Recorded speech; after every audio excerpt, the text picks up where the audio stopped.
This is Twisted Passages with award-winning author Marie Sutro.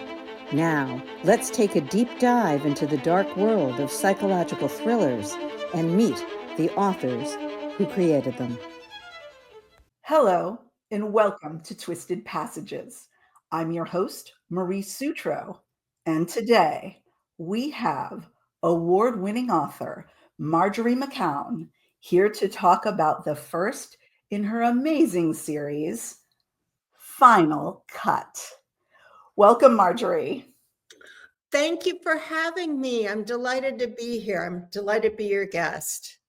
I am so excited that you're here. I absolutely adored this book for every reason that anyone could ever love a mystery. Plus, you threw in Hollywood glam and Hollywood intrigue and amazing characters. But before we get all into that, can you start us off, Marjorie, with an overview of what the story is about? Sure. Well, at the beginning of Final Cut, my main character, who is a Hollywood key costumer named Joey Jessup, stumbles over the body of a murdered coworker on the first day of shooting for a big budget superhero movie.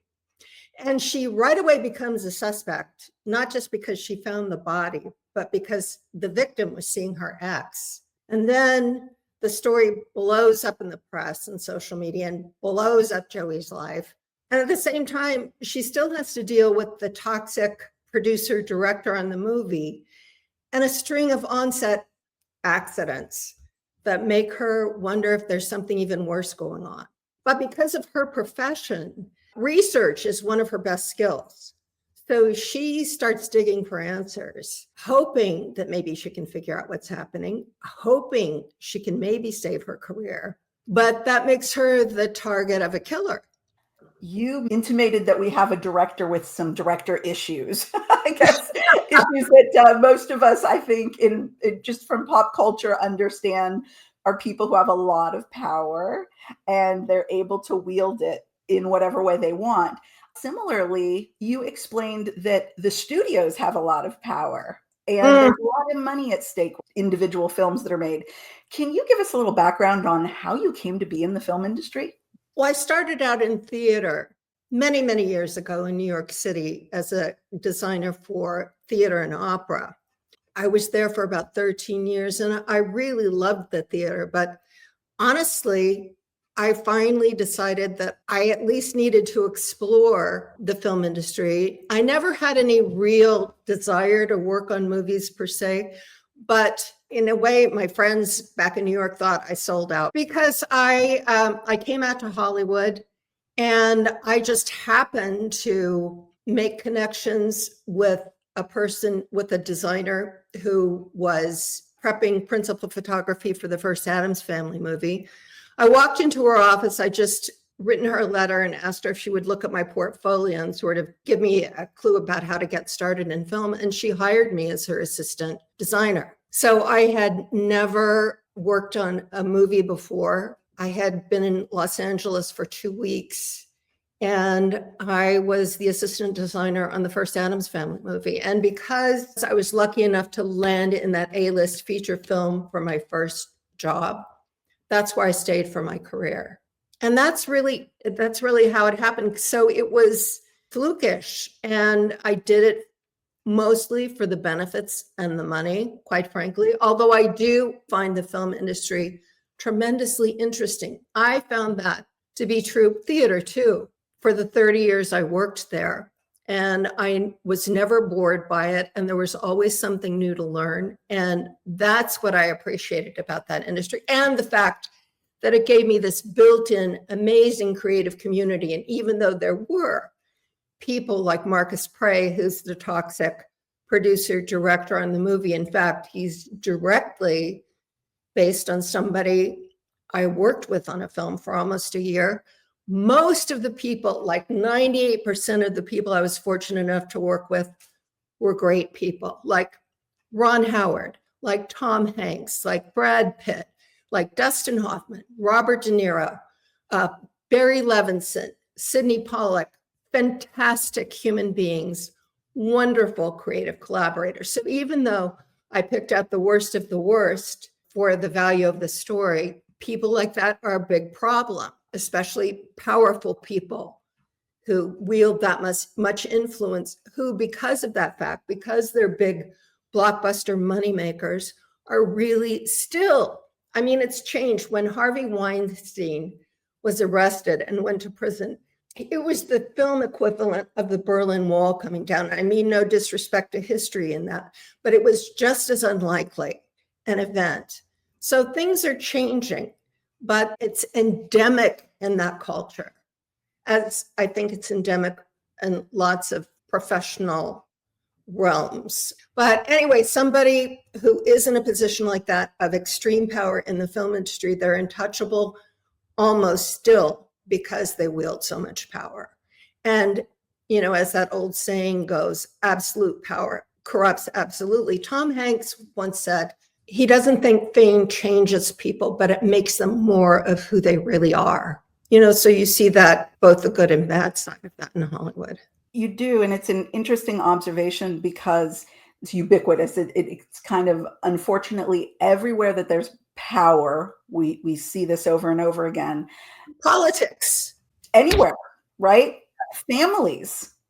And what fascinates me about it is, here we are talking about movie world, right? An amazing movie, The Shawshank Redemption. One of the profound things that always stuck with me from that movie was the concept of being institutionalized. And I look at a lot of these issues, and you confront these so well in this book. And the things that Joey's dealing with, the things that she chooses to stop, and the things that she lets happen, all of that, all the people around her, it kind of goes to this concept that we're all kind of institutionalized. We all feel like we get into, whether it's self-preservation mode or fear mode, that we want to protect what we have, and that the known is better than the unknown. And I think, like I said, even if it's a family dynamic, people go along to get along. They don't want to step up, and they don't always want to speak up. And even those that do can't do it all the time. Nobody can, right? Right. No, I think that's such an astute observation. And yet, well, the family is where it all starts, right? That's where we absorb the beginning lessons of those dynamics that we carry out into the world. And I hope this is one redeeming quality, or the one way Joey changes for the better, or starts to change for the better in some of the bad choices she makes, you know, because it's always a choice. But even when we're institutionalized, it's always a choice. But there are consequences with every choice. So we weigh and balance, you know, how much we're willing to risk, and when we feel like we can take the risk to make a choice that maybe is outside the box, that is going toward the light, or individuality, or freedom, or whatever you might want to call it. And what I loved about this story is the way that you showed us. I think we all have a sense of this because we've all seen the minutes and minutes of credits at the end of a movie. We have seen so many people. And if you sit in that theater and you try to read every one of them, first of all, they're scrolling so fast, you can't possibly read every name. But how many people go into the making of this, and the scale at which you described it, really, I've read other stories that have been, say, from a caterer's perspective, or the stuntman's perspective, or the actor's perspective. But you gave us such a thorough and complete understanding that it does take a village. And in that way, when you address these issues that Joey sees, you address the fact that the village sees it. And how does the village? It's not just Joey. Yes. We are all, everyone standing there on set as the reader. We are every one of those people listening and breathing and feeling it in our hearts. And it's giving me chills just thinking. There's a couple of scenes in particular that you broke my heart on, and so beautifully done. It's so real and so empathetic. Was that hard to go to those places and not just give us, hey, one person's perspective, but feel it for everyone? Thank you so much. Yes, it was hard because I had to dig into stuff that everything in the book happened, except for the murders. It was hard to go there, and that's one reason it took me a while to decide that I was going to set a book smack in the middle of the film industry. And thank you for bringing all of that up, because it hits so many points that are important to me. But yes, that was difficult because I felt such a sense of responsibility. And at the same point in time, having been part of scenes like that, it was difficult. I wanted to make sure that I tried to, anyway, step back and give some kind of balanced perspective. And it was important to include the community, because that's one of the things that's so great about the industry and great about any creative community. I feel that way about writers, and I love being able to talk to other writers. And that's one of the things I wanted when I retired from film, was to find a new creative community, because that's the thing I really miss about the industry, is having that wonderful, inspiring group of people around me to work with, who all made each other, even though, there are elements of dysfunction, but we all make each other better. And hopefully we make movies that are better because we all contributed to them. And I hope that some of the book I hope there's some fun stuff in the book too, because I really did want to take readers inside the everyday working world of a movie in production, which is so different from anything you'll see on a red carpet, and show how it really is a hardworking world of people who really are committed to their jobs, who are really good at their jobs, and show some of that process, I hope, without, getting so nitpicky that eyes started to glaze over. But thank you for bringing all that up. No, there was no eye glazing over. There was no boring parts. Like everybody, we all have our favorite movies, those stars that are in your eyes over, the moments that you felt because of what was up on the silver screen. One of the things I loved about this was you really brought it to life in so many real ways, so many ways that really matter to us as human beings. And to see the passion that people take for that work, and to see how far they're willing to go, the hours just alone. You wove all of these facts so beautifully into it. I feel like my little inner Hollywood fangirl feels like she knows, like I'm an insider now. Like I feel like this book not only is a wonderful mystery, but it makes us all insiders. That's That was my hope. Absolutely awesome. Now, because you brought it up, I have to ask. I was going to try not to, but you mention a lot of names in the book because Joey's in Hollywood.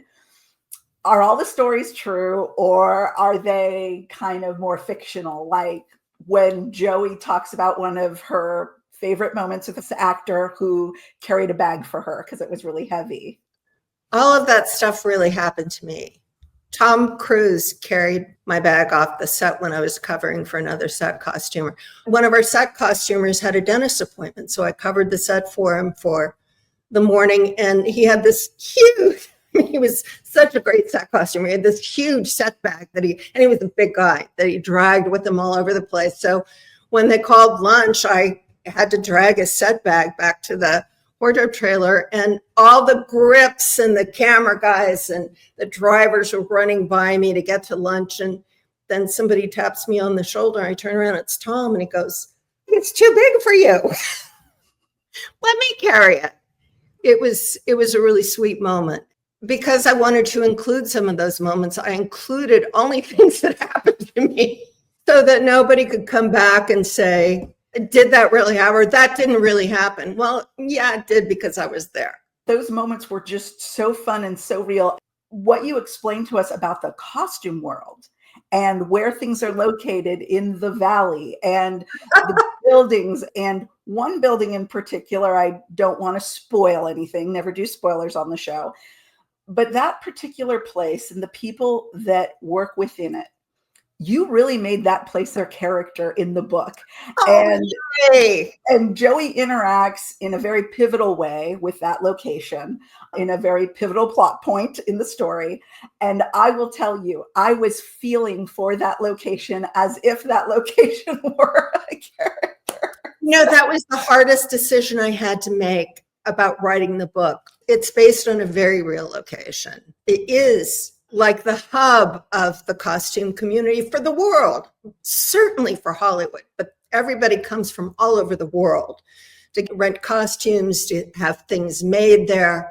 They're very unique. It's Western Costume Company is what it really is. I call it Left Coast Costumes in the book. And I talked to the president of the company, who passed, unfortunately, in the past couple of years, but was a very, very good friend of mine for many years before I made the decision that I did about that. And he said, oh, go for it. Well, I absolutely loved so many things about Joey and the other characters, her ex.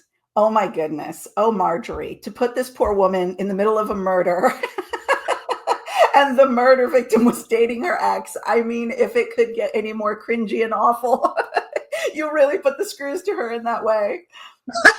Well, thank you. I mean, that's what we do with our protagonists, right? We put them in a pressurized situation and hope that we can not only get them out, but that we can have people hang with them while they're going through all that. One of the other things that you did that was beautiful, there's the overt things, and then there's the subtle threads that you gave us.